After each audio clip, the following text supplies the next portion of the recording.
quick. I see you. Check 1, 2, 3. 1, 2, 3. You're good. How am I looking? Am I centered up? Yeah, and you're live to everybody who's on this webinar already. But yeah, you look good. Outstanding. Thank you. Yeah. Well, and thank you for telling me that I look good in front of everybody. So I feel better about myself now, Pat. Thanks. Front page news, sir. Front page news.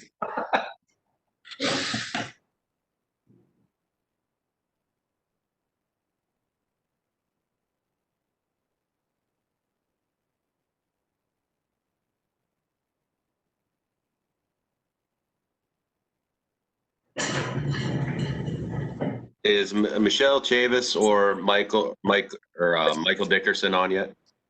If so, I want you to do a quick mic check and video.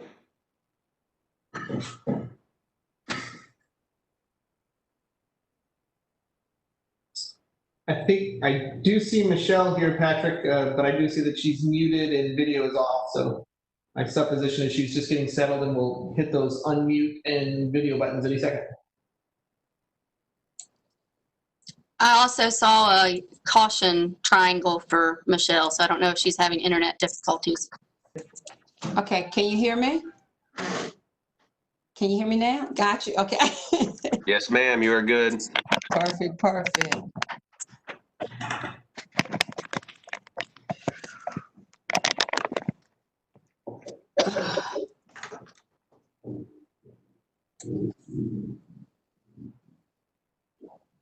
Damon, is it possible for you to have less space above your head? There we go. Be taller? There you go. No, other way. How's that? That's much better.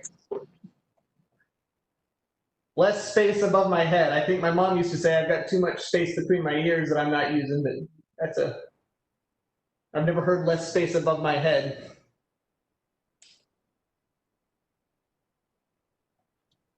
Folks, we're going to give it about 3 or 4 minutes to let everybody kind of join in so they don't miss anything.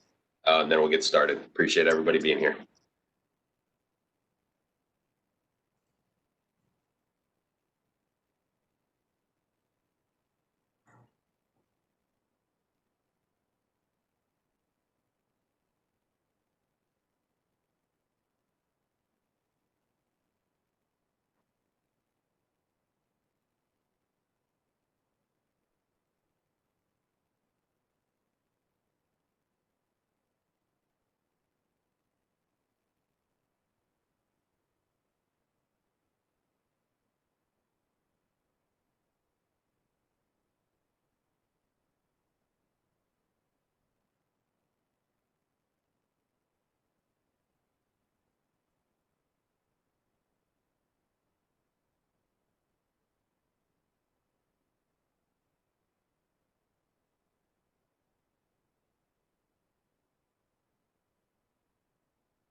Michael Dickerson in Charlotte, can you hear me and can we hear you? We just want to do a quick mic check before we get started.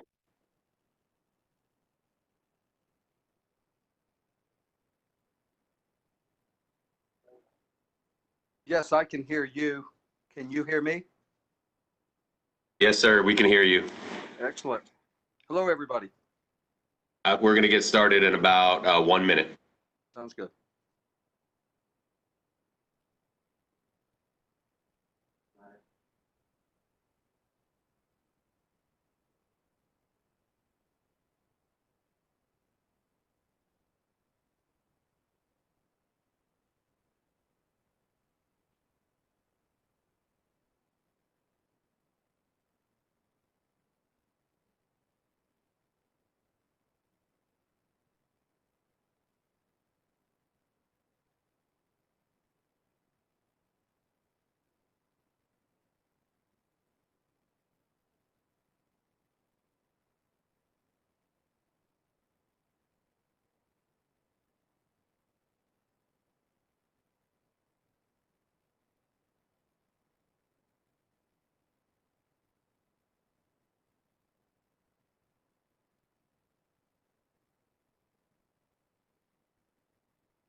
All right, folks, I am Patrick Gannon, the Public Information Director at the State Board of Elections. We appreciate everybody being here today. We have, looks like 74 people participating at the moment. I am going to go over just a couple quick things, and then I'm going to turn it over to Damon Sarcosta, who is the chair of the North Carolina State Board of Elections. First of all, if you can use the Q&A function at the bottom of the screen to type in your name and media outlet, we will start asking questions from that list and hope that works.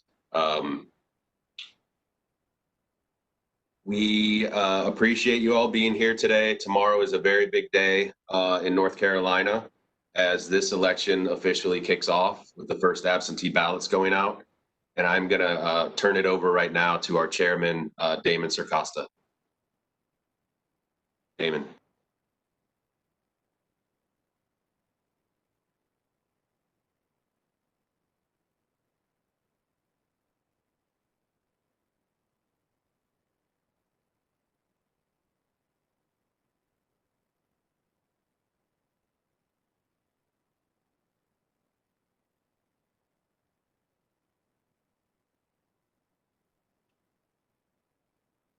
He was working great just a minute ago. It looks like our chair is having computer issues. We'll try to get him squared away, and we'll be right back.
There he is, Mr. Sarcosta. We see you now. Well, I apologize for that, everyone, and I hope you can hear me, Pat. Is that okay? Good. So thank you all for being here. Apologize for the technical disruptions. If 2020 has taught us anything, it's that we have to be nimble and prepared to deal with whatever comes for us. Like Pat said, today is a good day, and that's because tomorrow in North Carolina, the election officially begins. We will begin sending out our mail-in absentee ballots. But here in North Carolina, we don't want you to vote in one way. We want you to vote in whatever way makes it comfortable for you. So we offer 3 different ways in which North Carolinians can get their ballot counted. First is, of course, absentee vote by mail, which starts today. Second is our early voting, and that starts on October 15th and runs through October 31st. And then last, of course, is voting in person on Election Day, and that's on November 3rd. In these polarized times, it's easy for partisans to cast aspersions on one method of voting over another. But in North Carolina, we do it a little bit differently. We want you to vote in whatever way is comfortable for you. And our job here at the Board of Elections is to make sure that no matter which way you choose to vote, it will be secure, accessible, and safe. And so with that, we've got a wonderful team doing that work. Our team is led by Karen Brinson Bell. She's the Executive Director of the State Board of Elections. And of course, you see many of our county executive directors here as well. But the most important players on our team are the over 25,000 democracy heroes, your friends and neighbors, who are signed up and serve as election workers through our voting process. I can't tell you how proud I am of all of these people. The staff at the State Board of Elections has been working harder than I've ever seen any entity work before, and the county elections are doing just as much as well. So we've got a lot of work to do. We're very excited that we're here to begin the election season, and we want to make sure that we leave plenty of time for questions from all of you. So I will go ahead and hand it off to Karen Bell, and Karen, you can take it from here. Thank you, Mr. Chairman. It is such an honor and a privilege to be North Carolina's chief election official and to work alongside 100 county board of elections who are headed by directors who are just the epitome of professionals. We take great pride in being election administrators and being able to carry out this task and ensure democracy in our state and for our fellow North Carolinians. Tomorrow is a big day, and we have worked tirelessly in planning and preparing for our kickoff. For so many North Carolinians, it's going to be an odd football season, but we are kicking off in elections tomorrow when we send out absentee by mail ballots and are the first in the nation to do so. What we do need to ask of our voters is to be patient. This is unprecedented, the number of absentee by mail requests that we have received. We have now received over 618,000 requests to receive a mail ballot. And so when we start sending those out tomorrow, it's going to be a rolling process, as it will be through the entire election. So be mindful. If you do not receive your ballot immediately, you will, and we will have those to you by the end of the month. But we are fortunate that North Carolina is the first in the nation to do this, and that our state law has provided for this, and we are fulfilling that. Typically, we cast about 4 to 5% of our ballots by mail. And this year, we expect to see 30 to 40% of those ballots cast in absentee by mail. North Carolina is a no excuse absentee by mail state. So all you have to do is to request that. And you can do so now through our absentee by mail portal, which was launched September 1st. And that is a way to electronically, online, make that request, and it goes to the County Board of Elections for them to fulfill. You can also make that request in person, by mail, fax, or email. So those are numerous options that we have for North Carolinians to vote in that manner. The other two methods that the chairman spoke about are the ability to vote during the one-stop early voting period. That is part of, that is from October 15th to October the 30th. All County Board of Elections are open weekdays, 8 a.m. to 7:30 p.m. at their one-stop early voting site or sites. We have over 400 one-stop early voting sites, and a voter may go to any site within their county to cast their ballot during that early voting period. We have also ensured that we have voting at those early voting sites during the weekends of that period. So we want to ensure that voters are able to do so in a safe and secure environment. And then on Election Day, we will open up right around 2,700 polling places. And those polling sites will be open from 6:30 a.m. to 7:30 p.m. And in all of those in-person voting situations, we are going to have extensive PPE available to protect our voters and our workers. Each voter will be presented with a single-use pin that they can take home to indicate that they voted in the 2020 election. We may not have I voted stickers, but you'll have your I voted marking pin. And then we will also offer masks and hand sanitizers to voters when they present themselves to vote in person. Our workers will also be protected by PPE. And as the chairman mentioned, our Democracy Heroes campaign has been phenomenal. We cannot say thank you enough to the 17,000 people who have responded to our call for those to serve in person as poll workers in our communities. Those are people that you see every day. They sing in the church choir, they go to the grocery store just like you and me, and they may have even been a former teacher or a T-ball coach. These are the people in our communities who ensure that democracy is going to work and that this election will carry forward. So we do still need some workers, particularly in our rural counties. And so we ask that if you are interested in carrying out this role in ensuring our democracy, that you'll complete that interest survey. So many of these tools that I've mentioned are available, and more information is available on our state board website, ncsbe.gov.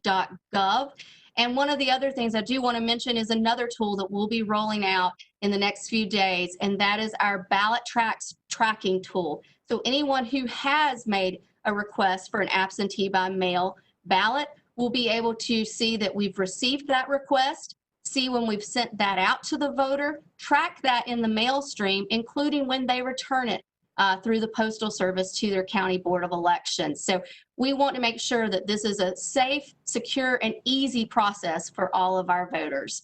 And with that, I'll turn it back over to you, Pat. Thank you, Karen. We have a bunch of questions in here. I want to start by just mentioning that we put out a statement this morning. It's on our website, and we emailed it to our press distribution list about comments that were made yesterday regarding double voting or voting twice in North Carolina. We're going to refer you to that statement for questions about that issue. We're here today to talk about our preparations for November and how hard the state and county boards of elections are working to ensure our voters' votes count. So with that, we'll start with my colleague Noah Grant will be unmuting folks as we call on them. We're going to start with Liam Collins from WITN News. Hi, yes, this is Liam Collins with WITN. Thanks so much for taking my question. Over 600,000 ballots are being mailed out across the state tomorrow. How confident is the State Board of Elections that this major increase in absentee ballot requests will go off without any problems as we get closer to Election Day? I think I can speak to that one, Liam. 100% confident. As I said at the top of my remarks, oftentimes election officials don't really play a public role. People don't see them. People don't know who they are. I'm here to tell you that this team is going to be able to get it done. Now, granted, we're doing this work in the midst of a pandemic, and we're doing this work in the midst of a lot of uncertainty for a lot of people. But there is nothing that's going to be able to stop this talented group of professionals from making sure that every eligible North Carolinian can vote. And I'll add to the chairman's remarks, and hopefully if some of our local election directors would like to speak to preparations that they've made, that would be great to hear from them. But as I cautioned in my remarks that tomorrow is the start. Just like with any event, it's a rolling process. And so we are going to do our very best to have as many of those 600,000 requests filled as quickly as possible. But what our law allows for us is to start sending those out tomorrow. And we do have a federal requirement to ensure that our UOCAVA, our military and overseas citizens, that requirement is met to get their ballots out. And so voters in North Carolina should be expecting to see their ballots arrive at their home. If they've made that request already, that should arrive in their home over the next few weeks. Be mindful that we do have a holiday on Monday. So even as we're sending out ballots starting tomorrow, we will have a holiday that will extend the time for delivery. But they have prepared. This isn't the first time that we've done absentee by mail. It's just the first time we've done it at this volume. And so I can say with great confidence that these folks have been planning and carrying out the logistics that are required. And that's been probably the biggest thing we've had to focus on, is how to logistically do this, as the chairman mentioned, during a pandemic. So they are working in conditions that require temporary workers, require them to be wearing masks and social distancing while fulfilling this voting method for our voters. Are there any of our local directors who'd like to speak to some of the preparations they've taken? Gary Sims. Hi, this is Gary Sims. I'm the Director of Elections in Wake County. You can hear it in my voice already and probably see it in the bags under my eyes, but this is my 6th presidential election coming up. And in an elections world, you mark your time in presidential elections. And we've conducted elections in hurricanes and, you name it, power outages. And this year we're doing it in a pandemic. In Wake County, the first case of COVID-19 appeared actually for us on election day during the primary. we were fortunate that we made it through the primary with that. But we were fortunate that we did not have a second primary. So we've been planning on this. We've been expecting this. We started changing. We're very fortunate. We're in a very secure warehouse location. We've been able to adjust a lot of our processes to prepare for a surge in absentee requests. Obviously, Wake County, basically tied with Mecklenburg County as far as size is concerned. So we've been working on this. For us, we had to change some of our business processes. We've had to rearrange how we're doing things, and we're having to do it safely for our workers that are here working on this, working in bipartisan teams, double checking, proofing, making sure everything goes out. So with that, Karen said it beautifully. That was exactly where we're at. Tomorrow is really just kicking things off. You're going to get your ballot. I mean, that's what we do. That's why I'm so passionate about what I do. I'm in a unique situation. I tell everybody, short of serving in the military, this is the only way you could ever serve your country, is working in elections, be it as a elections official, working as a precinct official or anything else. So we've got you. We're doing this for you, the voters. So we're going to move forward on this. But remember, tomorrow just kicks things off. We've had people, some media already visit us, and they see it's just a rolling process. We start early in the morning, we finish late at night. As we get everything loaded up, they're securely transported over, and tomorrow we've already got everything staged. Our first wave to go out in the mail tomorrow. 100% of our military and overseas voters are going to receive their request is going to be fulfilled, because that is a big push for us to make sure that we get that done. So it's a rolling process, and we're going to keep rolling right on through, and then we're going to get right into October and start early voting, which would be the next opportunity, an additional opportunity for people, and always with that end goal in sight, getting to election day at our polling places. So we're ready. The state board chair said it perfectly. The executive director said it perfectly. We're out there, feet on the ground. We're working, and we're not going to stop working. This is where we're at. Thank you. We're going to go to the next question. Grace Holland, WFMY. Grace, are you there? Can you hear me? Yes, ma'am. Okay, great. Yes, Grace with WFMY News 2. I wanted to know, what are some of the challenges of being the first state in the country to send out ballots this year, with it being such an unprecedented election? And with that being said, what is the precedent that y'all are hoping to set? Great question. Karen, do you want to start that one? Absolutely. As I mentioned before, this isn't this is being 60 days out and sending out absentee by mail ballots is not new for North Carolina. It's just a larger quantity than we've had in the past. As we work with our colleagues across the country who, we are excited to be at the forefront. I think we're all working off of adrenaline and caffeine and passion for what we do. But we hope that we're setting the right example. North Carolina has some great provisions in place about how we conduct elections, and great practices in place. And so we have been trying to share those best practices and learn from others across the country. And we've done things to help this be a better experience for our voters. We redesigned the absentee by mail envelope to be more user friendly. We had a legislative change that reduced it to one witness, so that also was incorporated into our design. The tracking system that I mentioned will also be of use to the voters, as well as the ability for them to even be able to make that request online through the absentee ballot portal. Those were big strides for North Carolina, and we're excited to be at the forefront. We're going to go to the next question from Alexa Corse, Wall Street Journal. Alexa, you there? Yes, hi.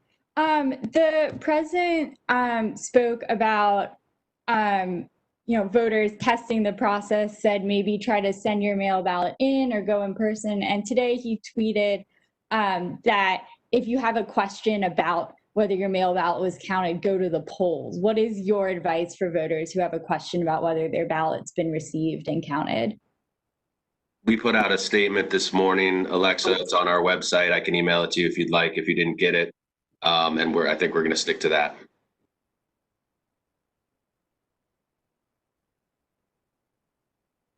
Specific thing about like going to the polls versus like if you offer checking online or something.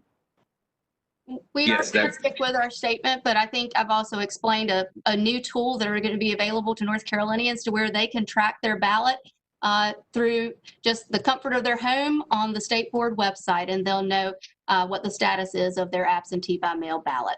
They won't And need to go in person to check. If you look at towards the bottom of the statement, towards the end of the statement, there's several ways in there that absentee by mail voters can check the status of their ballots without going to the polls.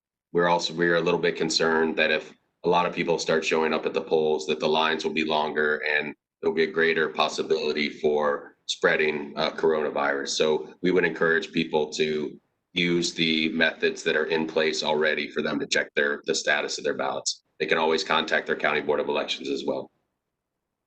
Thanks. Next question is Lecrae Mitchell, CBS News. Hi, thanks so much for having this today. I know I've talked to some of you all in email, so it's nice to finally see faces with email names. I know that you all have been really preparing for this, and I thank you for detailing how you've been doing that, even on the county level. Has there been any talk, though, that since this is an unprecedented amount of requests, in the event that your team realizes, oh, snap, can we not get all of these ballots out in time? Have you all talked about what the protocol would be to, notify voters that they may need to utilize another voting option? Or has there been any talks of what to do in the event that this is a request that can't be fulfilled in time? Karen, do you want to start with that one, or one of the county directors? I'll happily start, and then they can talk about their processes. As Director Sims from Wake County mentioned, I mean, this is a passion and this is a commitment, and we have been preparing and planning for this. If you consider that we're ready to roll out with over 600,000 requests, we'll continue to go through that processes. We're fortunate that there was a bipartisan bill in North Carolina that helped us to also address some of the things that we'll be facing because of coronavirus that we've not faced in the past. North Carolina is able to have absentee board meetings where our county boards of elections meet and review those absentee ballots. We're able to look for deficiencies and notify voters if there's any issue that needs to be cured. We're also able to begin processing those ballots and prepare for them to be ready to turn the voting machine to tabulate on election day. So we can take preparatory steps in advance of election day and not feel overwhelmed by the volume as we approach election day. And Karen, I'll add a couple things to that as well. First of all, I think your listeners and media consumers should know that the statutes help us out with this, right? So the last day in which to request an absentee vote by mail ballot in North Carolina is October 27th. And in order for your ballot to be counted, it has to be postmarked by election day, November 3rd. And so given those timelines, the work that the State Board of Elections and County Board of Elections have done, and some of the statutory changes that we were able to see passed in a bipartisan manner earlier this year, we're very confident that we'll be able to fulfill every single absentee ballot request that comes in. All right, let's go to Brett Balsek from Fox 46. Brett, you there? Yeah, thank you for taking my question. Referring to the statement earlier, I know just what is the protocol on election day for poll workers if someone shows up and they're not found in the polling book? I know you're taken out if you send in a mail-in ballot, but would there be any other reason why someone wouldn't be in there? I guess, how do you handle those situations, especially with people watching so closely this year? One of the county directors want to take that?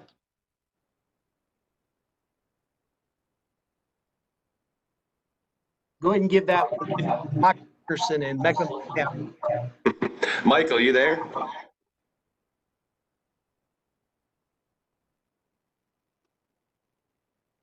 I'll go, Pat, since I think we're having some trouble I'll be with. happy to. Oh, there we go, Michael. Thank you. I'm sorry.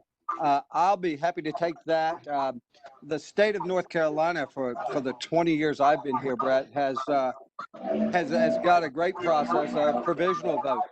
That if my name's not Michael, on I think the Michael, I'm sorry. I think you need to mute a speaker behind you or on your computer. don't think I have anything on. Oops. You're good now. You're good now. Okay. No, but the state of North Carolina for the last 20 years has had a great provisional process where if I don't find you in that poll book when you go to a vote on election day, and for some reason other than you've already voted, then we actually have 10 days after the election to correct that and vote you a provisional ballot. I think that's something we've been trained on, and we train heavily here because, believe it or not, we could make a mistake. That has happened once or twice, but it is a process that we all know about and that we have all worked to make sure that no voter walks out of there if they're rightfully able to vote and not have a chance to cast a ballot. Okay, we will go to Rusty Jacobs, WUNC. Rusty, you there?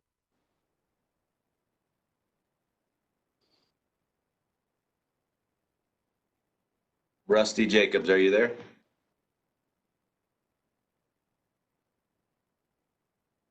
We're not hearing Rusty. We'll come back to you, Rusty, if we can get your audio figured out. Jonathan Drew, Associated Press, are you there?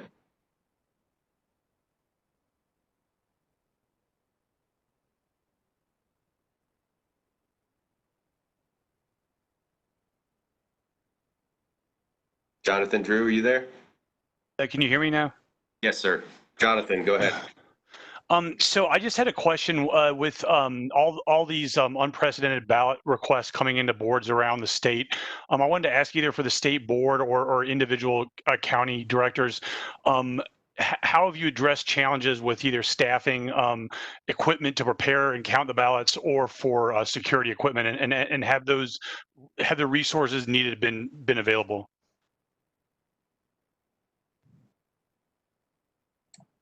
We're not hearing you, Pat. I'm sorry. We can start with Karen on that with some of the equipment that we've helped the counties purchase to tabulate ballots, and then we can go to the counties for more specific information. Karen? So we were fortunate to receive CARES Act funding specific for elections. And in those allocations, the counties have been able to they're able to procure temporary staff that can help with processing. They can get other equipment, workstations, computers, things of that nature that they need, because it's all in response to coronavirus. We also made a request, and it was approved and signed into law, that we could utilize those funds to also procure high-speed scanners. Many of our counties already had these types of voting equipment in place, but because so many of our counties will be receiving an unprecedented amount of absentee by mail ballots, we wanted to have those units available, and those have been set up around the state so that we can transport them or utilize those within counties that are having high demands. And I'll let one of the county directors talk about some other steps they've had to take.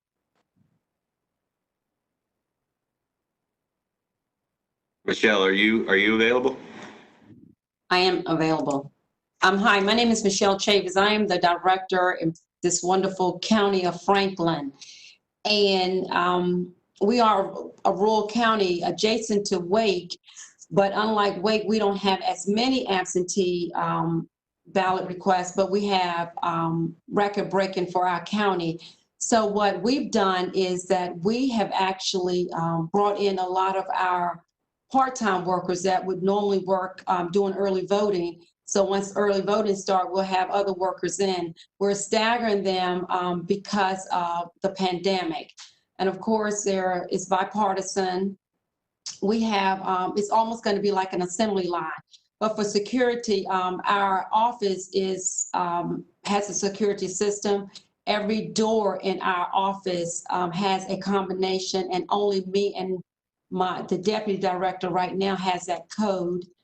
And behind that is another locked door where we keep all of our machines, all of our ballots. So it's pretty secure at all times. At all times, and anytime if anybody that comes in our building, and it's only that she and I are the only two that has codes that can actually come into our building, it is recorded, of course, because we have separate security codes. So anytime anybody enters into our building, we know who's in the building, what time they came in. So our ballots are always handled with at least 2 people, always. Josh Lederman. Sorry if I'm pronouncing any names incorrectly. NBC News. Josh, you there?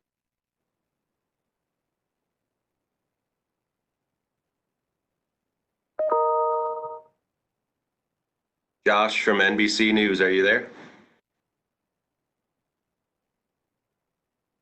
All right, we're not hearing Josh. We're going to go to Seth Efron from WRAL. Seth, you there? Yeah, this is Seth Efron from Capital Broadcasting, and appreciate the opportunity. Just a couple of questions. One is, if you could go over how many folks have signed up to take the jobs with the Board of Elections. I know that Damon mentioned 25,000, 17,000, just wanted to have a little bit firmer. But more significantly, what are the areas of need, and where are those areas if there are any specific locations in the state? Want me to take that? Yeah, so Seth, the counties are our lead recruiters for poll workers. We estimate that throughout North Carolina, we're going to need roughly 25,000 poll workers to conduct both early voting and in-person election voting, as well as supplementing mail-in voting. What the state board did is we launched our Democracy Heroes campaign that has had 17,000 North Carolinians indicate their interest, and we send that to bolster the individual counties' recruitment efforts. I will say that we've been very impressed with all the North Carolinians who signed up and indicated their interest, and recruiting is going well, but I don't want to take our foot off the gas. We still have plenty of need, especially in our rural counties. As there's more distance between polling locations in rural counties, it's important that we make sure that they have just as much staffing as the urban counties do as well. So we're really going to need to pivot at some point to focus on those rural counties. If your listeners or media consumers could take that message statewide and say that if you live in a rural area and are interested in serving as a democracy hero, we could certainly use your help. If I could follow up, again, while you mentioned rural counties, there were needs. Are there specific areas of work, and maybe one of the local boards officials could address that, where you need people to work at the polls, people to go to, for example, senior centers or other places, just sort of as you're seeing that, are there any specific areas where the needs have really shown up? This is Karen Brinson-Bell, the state director. I'll address that, and then certainly let the county election directors talk to their specific needs. In general, where we have needs we have 3 areas where we need folks to work. Multi-partisan assistance teams that particularly go out to our care facilities, nursing homes, and things of that nature where they aren't able to get assistance.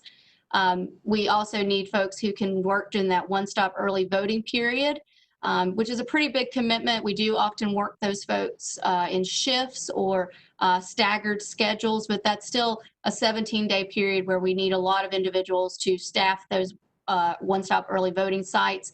And then on election day, as I mentioned, we have about 2,700 polling places, and each one will have about 10 workers.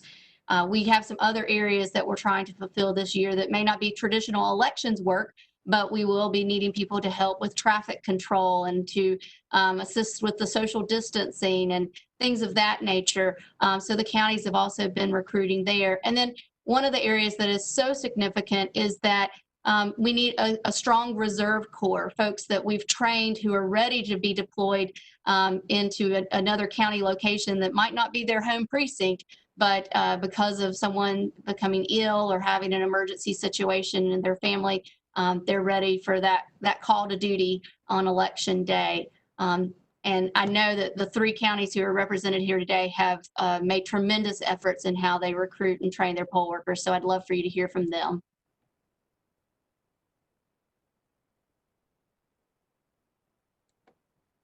This is Michael Dickerson in Mecklenburg. I didn't want to jump Gary on this, but we in large counties, we're very fortunate.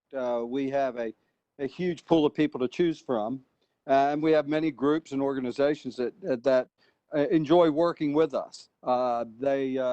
We've developed a relationship with the folks, and as I have done in Mecklenburg County, and Gary, I certainly has done, because I probably learned it from Gary, is the fact that we already have a recruited pool of folks that we ask every election, do you want to work? Do you want to work? Do you want to work? And from that pool, we have developed more of these, and then the state has thrown thousands of names at us too, which has been tremendously helpful, because our numbers do increase in a presidential election year, and this year being a pandemic, it means that much more for us to get that many more people out. So in a county like Mecklenburg, and similarly probably for Wake, we're in fairly good shape at what we're recruiting and the numbers. Our guessing game every year is how many do we keep in reserve,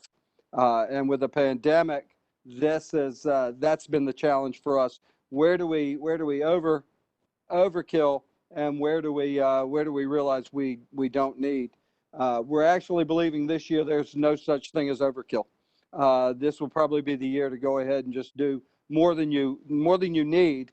It's so much easier to beg for forgiveness than try to explain something after the fact. So a lot of us are very fortunate. I'm sure Guilford's the same way, but a lot of us are very good. And I'm sure, Gary, if you have anything to add, I just feel just as comfortable. Yeah, I would love to add to that. Our community, the turnout has been amazing. So months ago, we notified our long-term officials, knowing that some of them may be in a more vulnerable position this year for working. And these are veterans. These are people that's worked 40 plus elections for us and with us over the years. And we told them from the start, it's okay. We understand. And we told them, and we're going to come back next year. Hopefully this thing will be squashed. And, so if you're not going to be available, just let us know. We were amazed how many decided to stay. And they said, we're going to be there with you to the end. But we did have some, either because of them or maybe somebody else in their household, that they felt like it wouldn't be a good time of the year. And they're not resigning. They're not turning away. It's just that they answered our call, and out of respect for us, they let us know that this would be a good year for them to sit out. But even one of my long-term best early voting supervisors, she's an election day coordinator as well. She had a condition where somebody in her household, she didn't feel comfortable working this year in this election, and her daughter stepped up and said, because she knew how passionate her mother was about working in elections, and so she decided to sign up and take her mother's place this year to work in this election.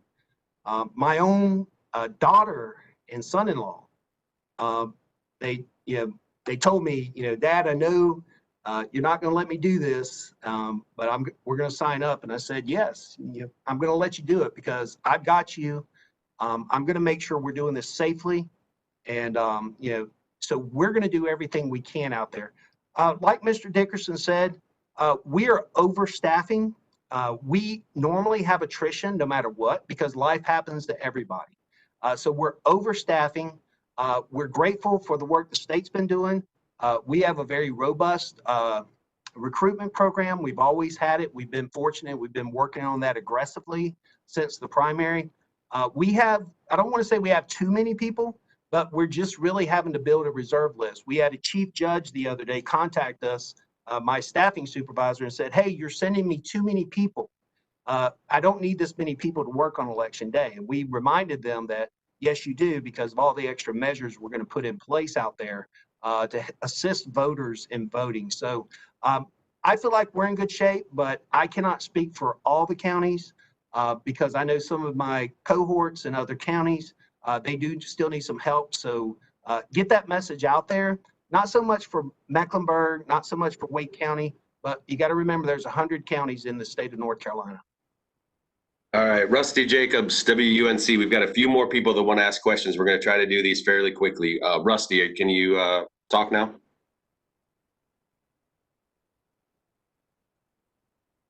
Rusty, you there?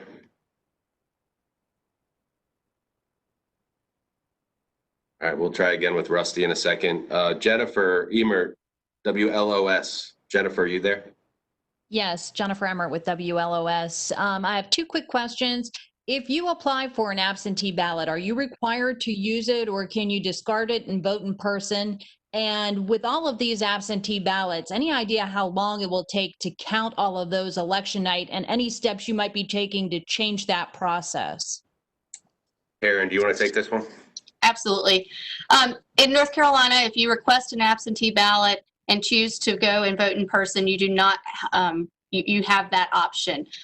Though once you have cast that absentee ballot and returned it to us and it's been received, then we do count that person as having voted. In terms of election night and how we anticipate that going, as I mentioned earlier, we do have absentee board meetings that will take place 5 weeks prior to the election on multiple occasions in those 5 weeks. And so we'll begin processing those absentee by mail ballots at those meetings. And that means that we actually, the board reviews the returned envelope, makes sure that there's the voter signature, the witness signature, and that it's been executed properly. They then approve it and allow for that envelope to be opened. The ballot is then prepped to go into the voting machine and inserted into the voting machine. We do not tabulate those absentee ballots until Election Day. That is part of the Election Day processes when we will tabulate all of those processed absentee by mail ballots, as well as tabulate the one-stop early voting ballots. Those two sets of results are released at the close of polls, which is 7:30 in North Carolina. And so those will be the first results announced. And then as the precinct results come in on election night, we'll be uploading those and announcing those on our state board website and the county board websites. So we're actually in a very good position to know the results on election night in North Carolina. We will then, those are of course unofficial. We'll look at the other absentees that we receive that are postmarked on election day and received by November the 6th. We'll continue to consider those, the provisional ballots that have been mentioned, and we will certify our election 10 days following November 3rd at the county board level, and then it will come to the state board for certification. Thank you.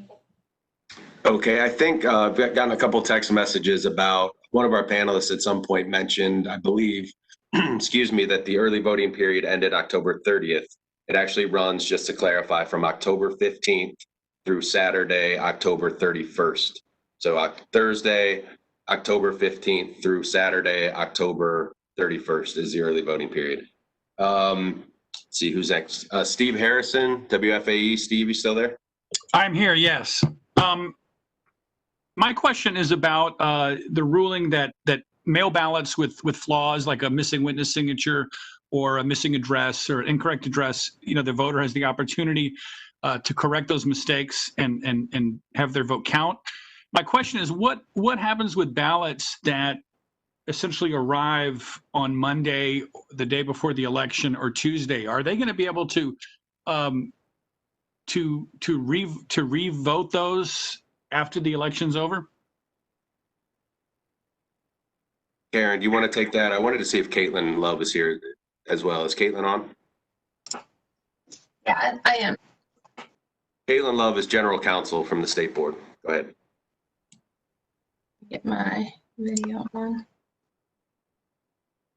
So, the question was about what will happen if a ballot comes in the day before the election and there are deficiencies with either the witness or the voter's signature on the container return envelope. Is that correct? Yeah, that's right. That you know, and that a week earlier or 2 weeks earlier, they'd be given the opportunity to fix that mistake and revote. Sure. So no voting can occur after election day. So, you know, there likely would not be, if the deficiency is one that requires issuance of a new ballot, for example, if the witness signature is missing, there likely isn't going to be time to reissue a ballot at that point. However, county boards of elections are going to be reaching out to voters using available communication methods if the voter has provided an email address or phone number, and that defect is, you know, comes in on about right before the election. The elections officials will reach out to the voter to let them know about their other options to come and vote in person.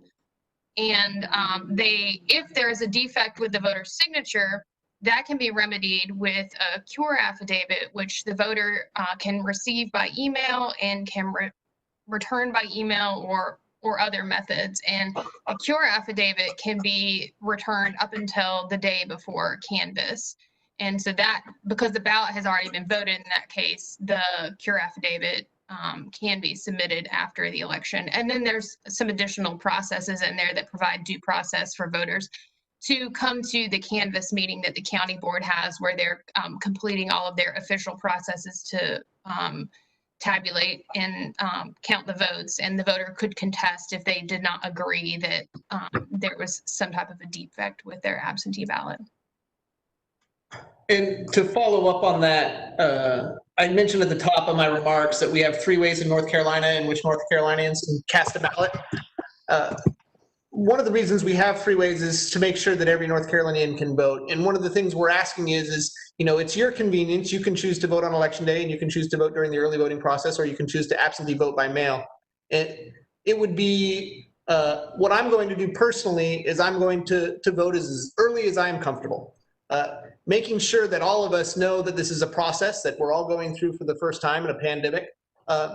The earlier you cast your ballot, the more time you have to cure any deficiencies. So if I'm going to vote on during the early voting period, and one of the reasons the early voting period is such a great way to vote is because you can cure any deficiencies with your voter registration during the one-stop early voting period. So if you need to change your registration address, that can happen then. We're going to get your ballot counted regardless of which method you choose. It's up to you of when to do that. More time is always better than less time. So we hope that all North Carolinians will vote as early as they think that they're ready to go ahead and do that. And like Executive Director Bell mentioned previously, the absentee container return envelope was redesigned this year in conjunction with the Center for Civic Design. And so, you know, we feel confident that voters are going to be able to easily understand what the requirements are, and that we expect that there will be a lower rate of issues with the envelope not being properly executed. Camilla Barco, WNCT. We'll have a couple more questions, and then I think we'll have to run. Camilla Barco. Still Yeah, there? so my question, yeah, can you hear me? Yes, we can. Okay, my question was just, you know, you talk about the ballot tracker and then how people can make sure that their ballot gets to the polling places in time, or the Board of Elections. What other measures are you guys taking to ensure that everyone's ballot is secure and no other interference with it? Well, those are quite extensive, the things that we do to ensure that our voting is secure and safe. You know, in preparation, we do what's called logic and accuracy testing, where we actually test each and every unit that's deployed out to a polling place or utilized to process ballots. We do every unit, every component. every ballot style, every position on those ballots, and there's a unique test script that's generated. So there are even times when we cast more test votes than we do actual ballots at those polling places where those voting machines are used. We have a series of audits that we complete before and after elections, and including a sample hand-to-eye count to ensure the accuracy of our voting equipment, chain of custody processes, reconciliations. Director Chavis from Franklin County mentioned that they have a process of making sure that they have multiple people at all times when ballots are being handled. And that's done, uniformly across our state. And so many procedures are put in place to ensure the security of our ballots and the security of the vote. I'd love for one of the directors to talk about some of the things that they do, if they don't mind sharing that.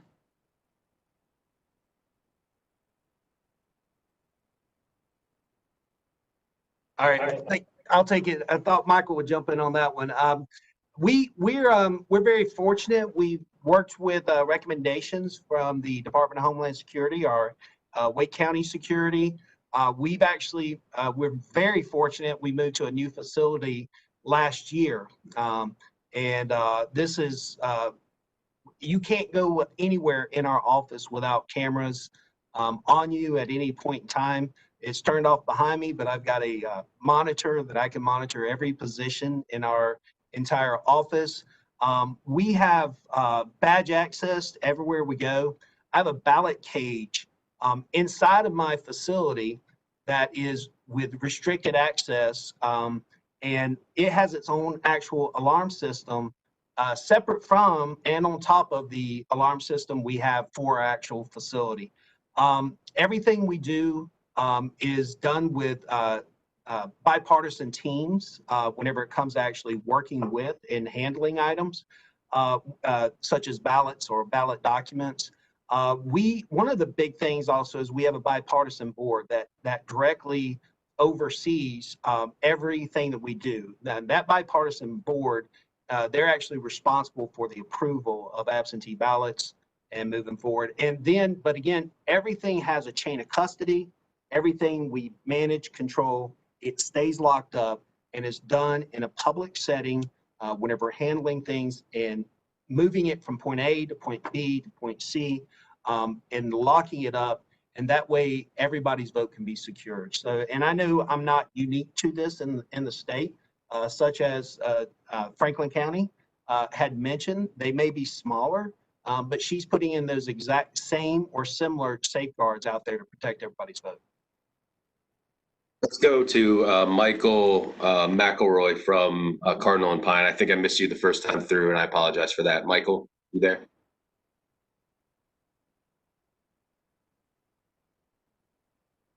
Can you hear me?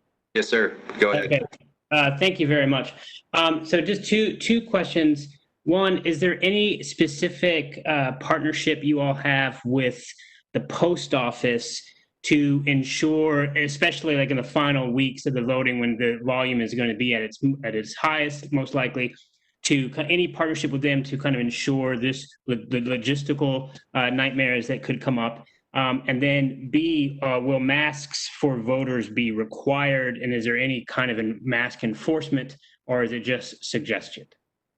We'll start with Karen and then Gary on the first question, and then Caitlin on the second question. Yeah, I'll be brief because I know that both Director Sims and Director Dickerson have very close working relationships with the Postal Service, but we do that statewide. The Postal Service actually provided training to our county boards recently. We have a designation of election mail that goes onto our materials. We have special tags that we use to help in the processing. Part of the tracking system that I mentioned meant incorporating intelligent mail barcoding into our processes, and so that's going to help us in monitoring the flow of the mail, not just for the voter, but also for our operations at the state and county levels. So we work in close partnerships with our state postal service officials. We have designated coordinators throughout the state that we are in direct contact with. Gary or Michael, would you like to speak to the direct relationships you have? I can speak. I am Michael Dickerson today. My name is actually Kristen Mavromatis, and I work in Mecklenburg County. Michael unfortunately had to step away for a moment, but we have fostered a relationship for the last 13 years with all levels of the post office, and it has absolutely been beneficial to the point that they have our personal cell phones and we have theirs. And this was prior to 2020, just to ensure that we were getting all of our mail in a timely fashion. So yes, you definitely foster relationships, again, all levels. I have partnerships with people in the plant as well as our local postal service. Karen or Caitlin, do you want to take the second question about requirements of masks? I can take it. So we at the State Board of Elections worked closely with the North Carolina Department of Health and Human Services, and they, in conjunction with us, issued guidance for the safe conduct of in-person, which includes numerous safeguards regarding cleaning, PPE, social distancing, that kind of thing. The guidance requires that all elections workers wear face coverings anytime they're within 6 feet of another person. The guidance also requires that the election workers encourage all voters to wear a face covering. And face coverings will be provided for voters who do not bring them to polling places. And so that there will be signage at the polling places encouraging voters to wear their cloth face coverings. Some voters may not be able to wear a face covering due to a medical condition, and there may be a few voters who decline to follow the recommendations that are being made, and those voters will not be denied the opportunity to vote solely because they are not wearing a mask. Thank you very much. Chad Day from the Wall Street Journal. This will be the last question. If you have follow-up questions or if for some reason we didn't get to you, please feel free to email me or call our office when this is over. So Chad Day, you still there, Chad? Yeah, I'm still here. Can you guys hear me okay? Yes, sir. Great. Just on a different topic, one of the concerns in the election is misinformation on social media. In particular, there's two parts of that. First is, about the voting process itself, but also about fake results or people, spreading false information about results after the election. How are you handling that, and how are you kind of monitoring that situation? I can start with that, and then I'm sure there are plenty of others who can chime in, probably everybody on this call. We have partnerships with Facebook, Twitter, social media platforms where we can report to them anything that's reported to us or anything that we see on social media that appears to be misinformation or disinformation. We've had success with that with Facebook, removing posts, removing entire accounts of people who were spreading misinformation or appeared to be on the verge of spreading misinformation about elections. We also highly recommend that folks not immediately believe what they read on the internet, on social media, that they look to trusted sources such as their state and county elections officials for important information about elections. Our website, we just revamped our website, www.ncsbe.gov. We're continuing to add to it when we see needs as this election approaches.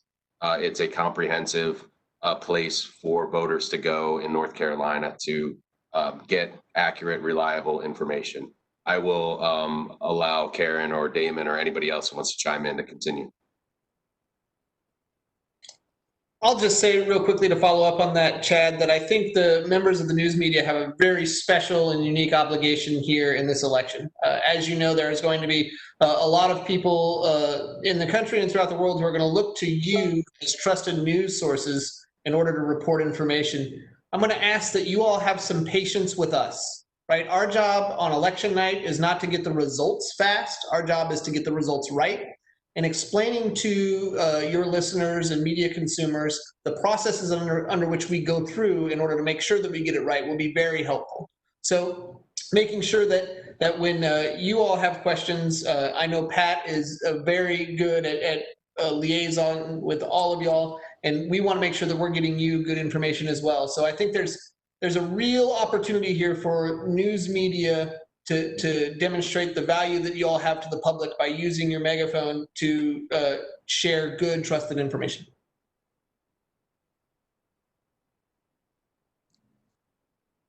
Anybody else want to chime in on that one?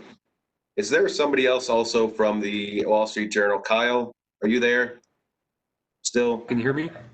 Yes, sir. Go ahead and ask your question. This will be the last one. I just noticed your name on the bottom. No, thank you. So I had a question about some specifics from a voter's perspective, two of them. First, if you mail in a ballot in the middle of September and you change your mind, is there a way that you can change your mind, or can you go to the polls and supersede that earlier ballot? And two, so USPS standard for first-class mail is 2 to 5 days. What if a voter sends in a ballot a week before Election Day, for example, and the tracker says it hasn't arrived, and they're worried that the USPS either lost the ballot or that it's not going to get there in time for Election Day? I mean, is that a situation where someone would want to go to the polls and cast a vote? Great questions, and I'm glad you asked them. Karen, I think, can take that one. So if we've already received the ballot from the voter and it's, we've essentially cast that ballot, then no, they will be marked in our poll books as having voted, and they will not be able to vote again. If they think there's some discrepancy in that, then they will be offered a provisional ballot in order to, if there's a question about that. So just to be clear, there's no way to pull it back or to change your mind. That's correct. Okay.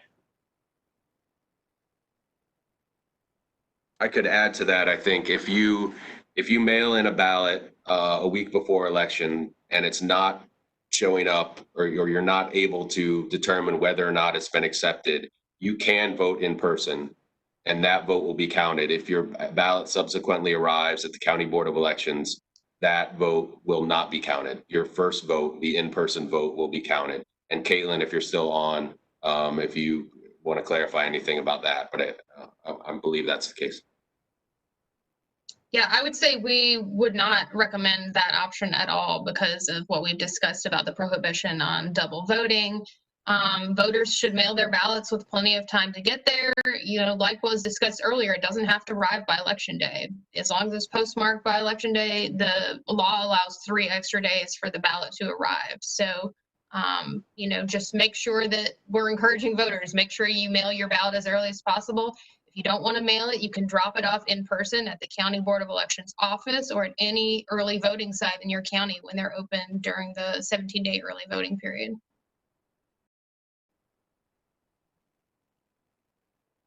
With that, I think we'll end the press conference. We appreciate the 80+ people who turned out to learn more about voting in North Carolina. And tomorrow is a big day, and we look forward to the absentee ballots starting to arrive at County Boards of Elections office. Thanks, Joe. Thanks, everybody. Bye. Bye.